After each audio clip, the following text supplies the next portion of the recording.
ওরা বলেছে যেটা পড়বেন পোর্টালটা প্রসিডিয়াল ল্যাপস, অর্থাৎ এইটাকেই আবার যদি আমরা প্রসেস করে কমিশন থেকে ঘুরিয়ে নিয়ে এসে ক্যাবিনেট করে অ্যাসেম্বলি করি তাহলে প্রসেসটা ঠিক হবে।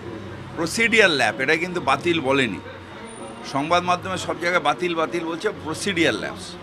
সেই প্রসিডিয়ারটাকে আবার কমপ্লিট করব আমরা। কিংবা যদি সরকার মনে করে উচ্চ আদালতে যাবে, যদি ও সারা দিন ধরে উস্কানি দেয় সেটা রক্তপাত হয় না।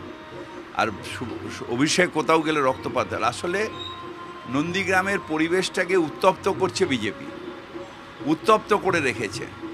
নন্দীগ্রামে সাম্প্রদায়িক একটা সুরসুরি দিয়ে দিয়ে দিয়ে দিয়ে একটা কঠোর মনোভাবাপন্ন কিছু মানুষ তৈরি করেছে।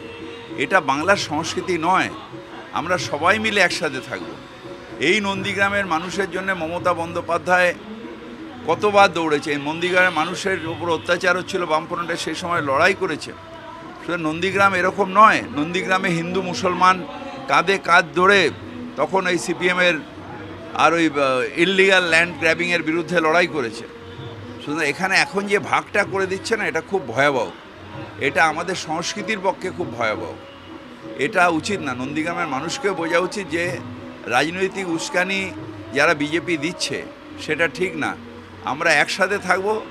অন্যায় যেভাবে হয়েছিল, যখন নন্দীগ্রামকে নিয়ে দখল করে নিচ্ছিল, যখন ওই জোর করে এই সালেম গোষ্ঠী কেমিক্যাল হাব তৈরি করছিল, সেই সময়টা ছাড়া। এখন তো বাংলার পরিস্থিতি স্বাভাবিক। এখন কেন উত্তপ্ত হবে? এই উত্তপ্ত হচ্ছে হিংসা ছড়াচ্ছে, পলিটিক্যাল গেনের জন্য হিংসা ছড়াচ্ছে। পলিটিক্যাল গেনের জন্য কোথাও কোথাও আছে যেখানে দাঙ্গা করাচ্ছে। এগুলো কেন হবে? আমরা তো নজরুলের দেশে বাস করি, যেখানে হিন্দু না মুসলমান এর জিজ্ঞাসায় কোনজন। এখানে আমরা এইসব করি না।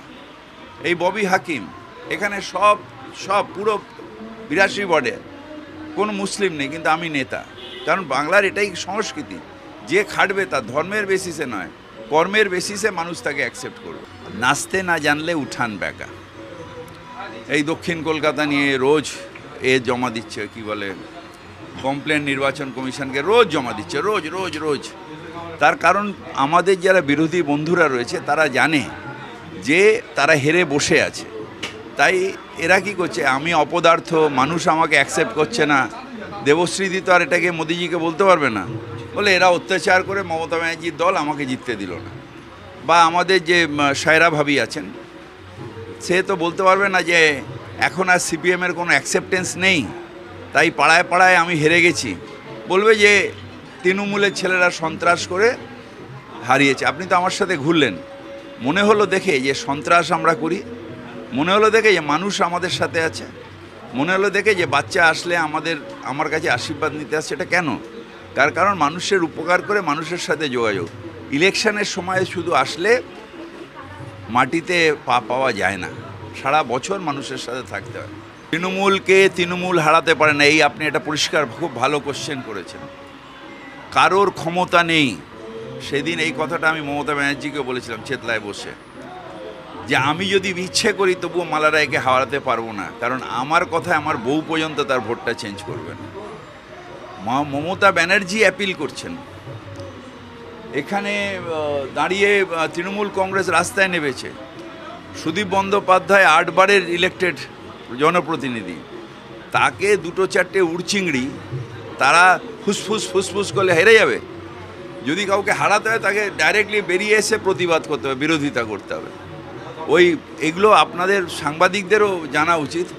ওই কানের কাছে ফুসফুস করলে ওটাকে বলে গোলানো যায়, কিন্তু ভোট করতে গেলে মাঠে নামতে হয়। তাপস রায় মাঠে নেমেছে, আমরা লড়াই করব, কিন্তু ওই পেছন দিক দিয়ে তৃণমূলকে হারাতে পারে না। কারণ আরেক দিকে যে তৃণমূলের ওজনটা আছে না, সেটা মমতা ব্যানার্জি। এত ভারী ওজন যে উড়চিংড়েদের পক্ষে সম্ভব না যে মমতা ব্যানার্জির অ্যাপিল মানুষ নেবে না 2টো উড়চিংড়ের অ্যাপিল মানুষ নেবে। তবে এটা মমতা ব্যানার্জি তো মাইকেও বলেছেন যে রামকৃষ্ণ মিশনের ব্যাপারটা দেখব, যাতে ঠিক হয় ব্যাপারটা জানবো। তার কারণ রামকৃষ্ণ মিশন সেবা করেন, সুতরাং এটা মমতা ব্যানার্জি নিজে দেখছেন। আর আমরা বিশ্বাস করি যে রামকৃষ্ণ মিশনকে মমতা ব্যানার্জি, আমরা সবাই প্রত্যেকটা ভক্তি শ্রদ্ধা করি। তার কারণ আমরা গুজরাটের হিন্দুত্ব তো মানি না, আমরা ঠাকুরের হিন্দুত্ব মানি, বিবেকানন্দের হিন্দুত্ব মানি, এবং তাদের প্রতিনিধি হিসেবে রামকৃষ্ণ মিশন আমাদের সেই ভাবধারাটাকে বাংলায় প্রচার করে। সেই জন্য আমরা এটাও মমতা ব্যানার্জি নিজেই দেখবেন, ইলেকশনটা হয়ে গেলে হয়তো সমাধান হয়ে যাবে।